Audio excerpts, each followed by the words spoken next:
Praise the Lord, saints and friends. This is Elder Adrian Heyman. I am back in the hospital, not for myself, but for Sister Heyman. We went there because during her dialysis session, she was about to get hooked up.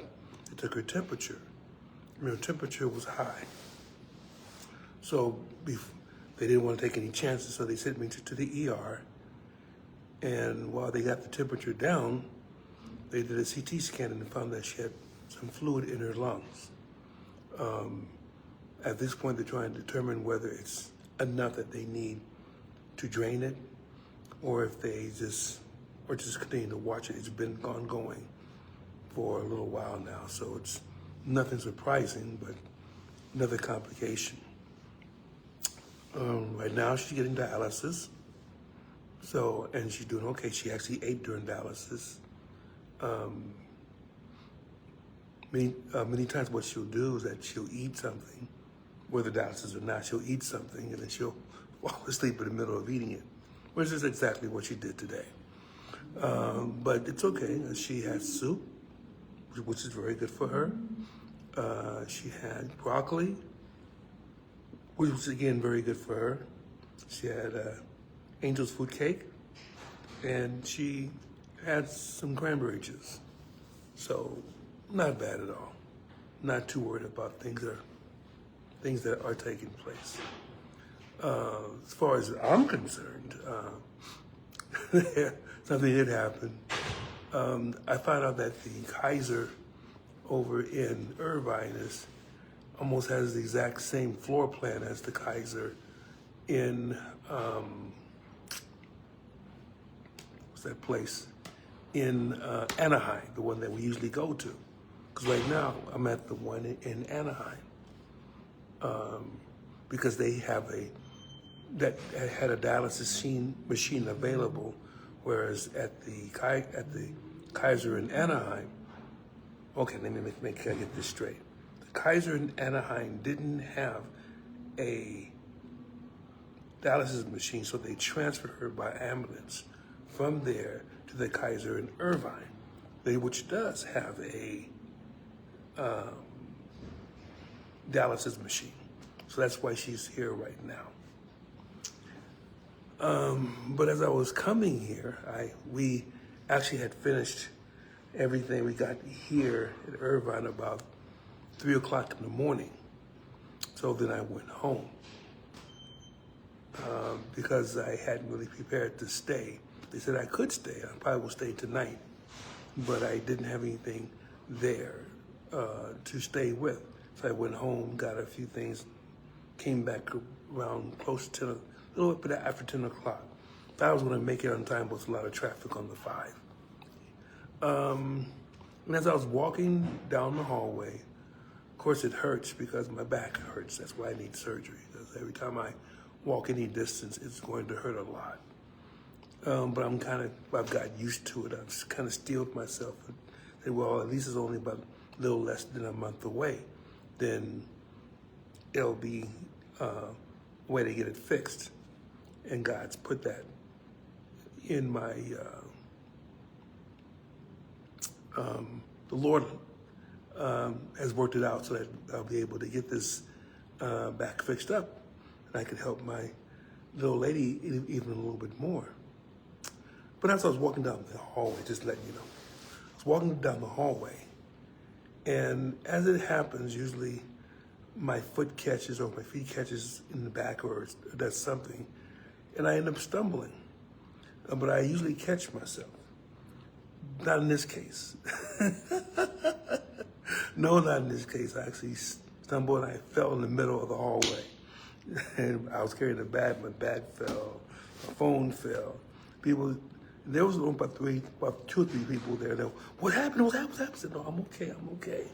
Then one which was, of course, a hospital employee, said, well, do you need a wheelchair? Do you need a wheelchair? No, I don't need a wheelchair. I'm just embarrassed. That's all I am, just embarrassed.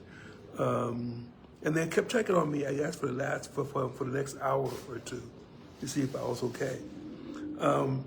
Sure, they can say, well, they don't want to be sued, but I understand it was my fault. I've been trip, I have to watch my feet. And I can't have my feet catch on each other because I'm going to trip and I'm going to fall. So that's exactly what took place. But in the meantime, I am thanking God for this. I don't know how much fluid there is in the lungs, but just in case, if there was or is fluid in the lungs and it's of a sufficient amount, then her having a high temperature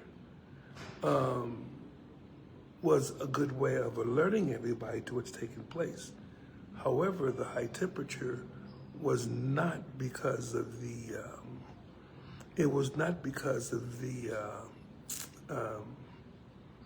not because of what's happening in the lungs.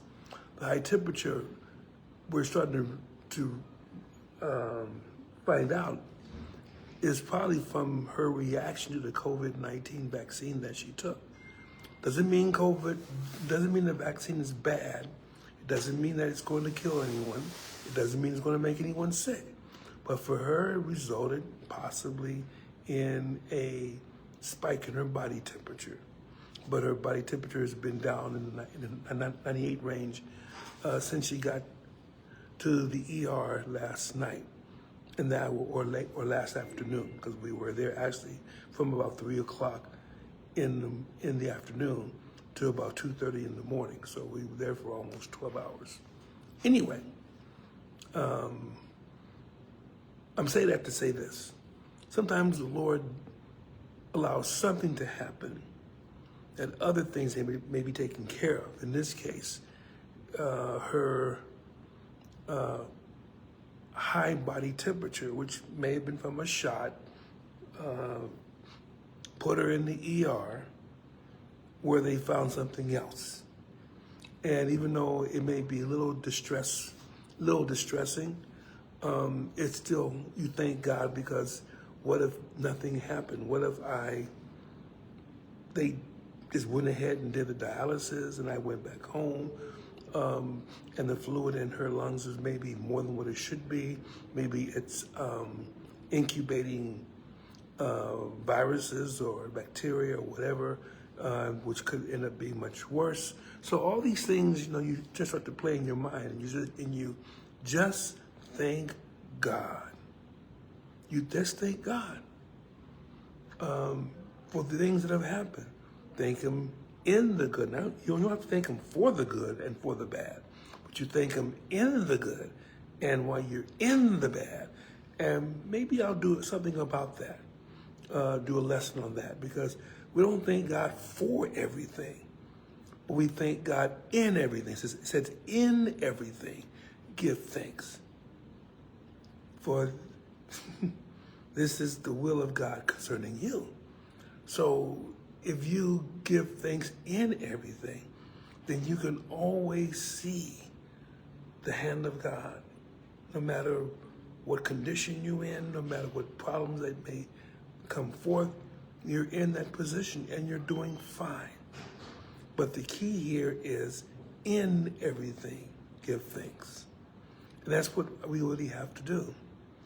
Anyway, I'm supposed to be going downstairs to try to see if I can find some lunch. Pray that the Lord keeps my feet up so I don't fall on the floor again. Because I said, no, I can't be in the hospital next to her again. That happened once already. That happened once before last year. And I don't want that happening again. I was in for my neck surgery, and something happened to my wife. She had to be rushed to the ER. So I asked them if they could have her on the same floor as me. And they did accommodate that, and I'm thanking God for that. But all my druthers, I'd rather be the one that takes care of her, not be the one that's in the hospital at the same time. Anyway, may God bless you, may He keep you, take care of yourselves, and have a wonderful day.